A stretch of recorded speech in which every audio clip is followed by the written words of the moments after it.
Papakita ko lang sa inyo yung ginawa ko kagabing leche plant, no. So, kapag gusto niyo gumawa nito, isusulat, i-attach ko lang dito yung recipe niya. Okay, so check natin kung ano, kasi pinalamig ko siya, gabi na kasi natapos. So, nilagay ko muna siya sa rep para kapag nilagay mo sa Pyrex, buong-buo na siya. Okay, check natin. Check natin. Oops! Sana hindi palpak. Wow!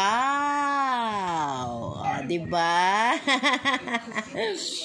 Yan. So, hindi mo na kailangan umorder. Kailangan mo na lang gumawa ka ng tinikman ata ng aking alagang pusa.